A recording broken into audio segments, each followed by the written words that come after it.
Hi student. GIT के online class में आप लोग का स्वागत है। और आज के क्लास में हम लोग जानने वाले हैं टैली में कंट्रा वाउचर का उपयोग किस कंडीशन में किया जाता है, उसकी एंट्री कैसे पास की जाती है, वह एक एक करके हम लोग एक एक करके स्टेप बाय स्टेप जानने वाले हैं।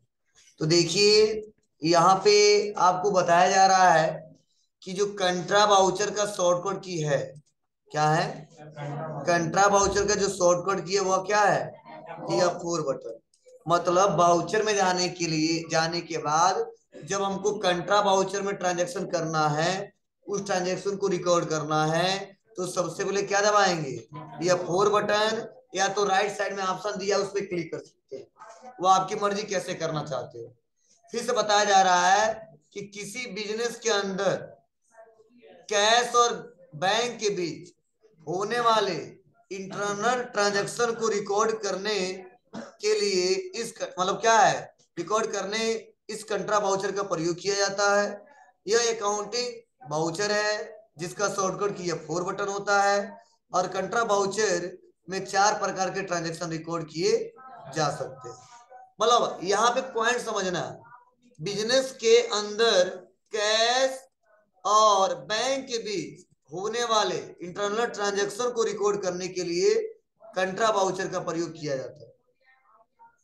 तो इसका मतलब क्या है कि जब भी हम लोग हमारा बिजनेस और प्लस जिससे जो हमारा बिजनेस है और जो हमने बिजनेस में अकाउंटिंग करने के लिए कुछ खाता खुलवाए हैं, जैसे एसबीआई, पीएनबी, सीबीआई, तो जब हमारे बैंक से और मेरे बिजनेस के बीच आपसी लेन देन हो रहा है, जैसे कभी गए बैंक से पैसा निकाल लिए या बैंक में पैसा जमा कर लिए, तो जो आपस में हम लोग ट्रांजेक्शन कर रहे हैं, कौन? मेरा बिजनेस और मेरा बैंक, मतलब जिसमें खाता खुलवाया हमने, चाहे एसबीआई हो, चाहे सीबीआई हो, चाहे अदर कोई बैंक हो।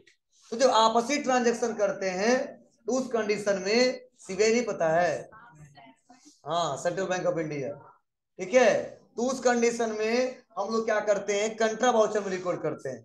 तो जब भी हम कैश जमा कर रहे हैं बैंक में, तो हम उस ट्रांजैक्शन को रिकॉर्ड करेंगे कहाँ पे? कंट्रा वाउचर में। पैसा निकाल रहा है तो कहाँ रिकॉर्ड करेंगे? कंट्रा वाउचर में। और अपने ही बैंक के किसी अदर बैंक में कोई फंड ट्रांसफर करते हैं तो भी किसका इस्तेमाल करते हैं? कंट्रा वाउचर का। और प्लस अगर एक ब्रांच से दूसरे ब्रांच में हम पैसा ट्रांसफर करते हैं तो उस समय भी हम लोग क्या करेंगे, किसका इस्तेमाल करेंगे? कंट्रा वाउचर का। लेकिन एक बात ध्यान देना, नोट कर लेना कि अगर हम पैसा बैंक के थ्रू रिसीव कर रहे हैं या बैंक के थ्रू पेमेंट कर रहे हैं तो ऐसे ट्रांजेक्शन को रिकॉर्ड नहीं किया जाता। मतलब ऐसा नहीं कोई बैंक से पैसा दे दिया, बैंक में पैसा आ गया तो उसको रिसीट वाउचर में ही करेंगे, और हम पेमेंट कर रहे हैं बैंक के थ्रू तो पेमेंट वाउचर में ही करेंगे। लेकिन आपसी लेन देन हम कर रहे हैं कैश और बैंक के बीच, कभी पैसा निकाला, कभी जमा किया, कभी बैंक टू बैंक पैसा ट्रांसफर किया, तो ऐसे ट्रांजेक्शन को रिकॉर्ड करने के लिए कंट्रा वाउचर का इस्तेमाल किया जाता है। और इसमें पूछा जाता है, जब जमा करते हो तो उसमें मेंशन करना होता है ना, 2000 का कितना नोट, 500 का कितना, इसमें भी बनाया गया है, पूछेगा। ठीक है, ठीक है, 2000 का कितना, ठीक है, नोट है, 1000 का कितना है, 500 कितना है, 50 रुपए का कितना, 1 रुपए का कितना है, सब पूछा जाएगा इसमें। ठीक है, सॉफ्टवेयर में ऐसा भी मेंशन कर दिया गया है। तो कैसे करेंगे, चलिए एक एक करके देखते हैं। बहुत सिंपल प्रोसेस है। फिर से देखो, नीचे बताया जा रहा है कि कंट्रा वाउचर को भी इस्तेमाल करने के लिए कुछ मोड होते हैं। कितने मोड हैं?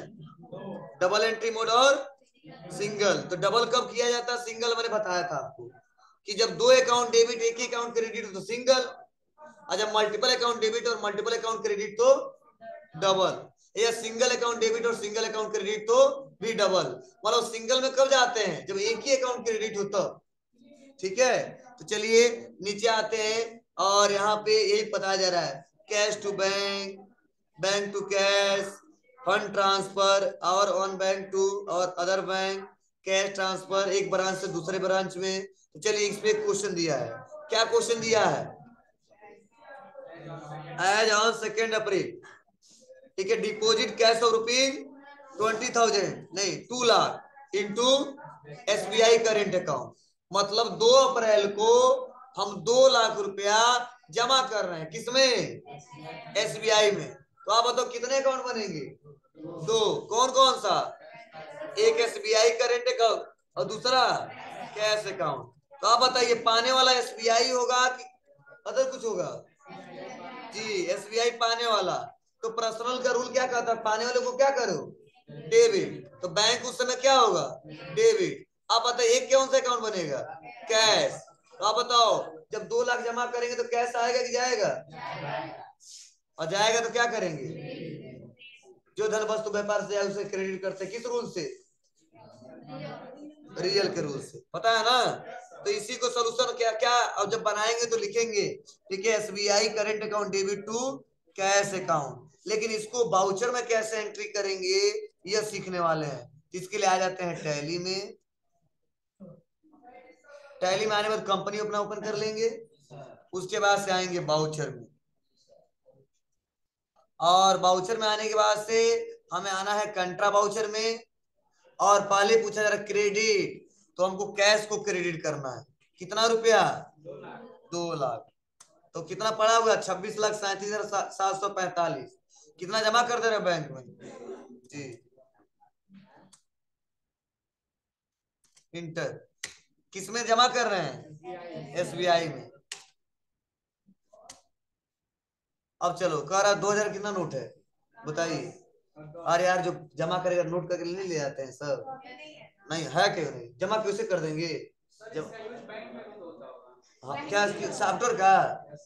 नहीं उसका अलग सॉफ्टवेयर, लेकिन मेंशन जब बैंक में जाते हैं तो जमा करते हैं, वो विड्रॉल भरते हैं। तो वैसे इसमें भी बताएंगे। तो हमने बताया कि 2,000 का नोट है 50, तो 1 लाख हो गया।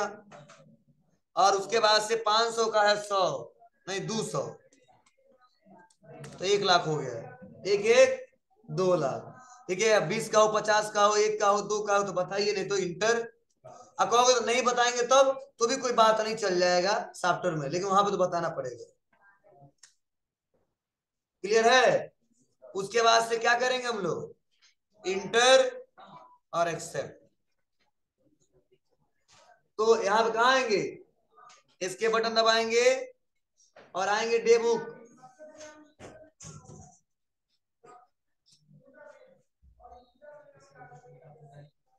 Alt plus F1। यहाँ पे रिपोर्ट दिखा देगा। नहीं ना समझो गधा, तुम लेट से आओगे क्या समझोगे? Received voucher, closing stock entry करना। हाँ आज तीसरा दिन पढ़े कर रहे हैं। हो जाएगा जी। चलिए अब इस पे कुछ क्वेश्चन दिए हैं, आप सॉल्व करिए, तब हम आगे बताएंगे आपको। जो जर्नल एंट्री कर ले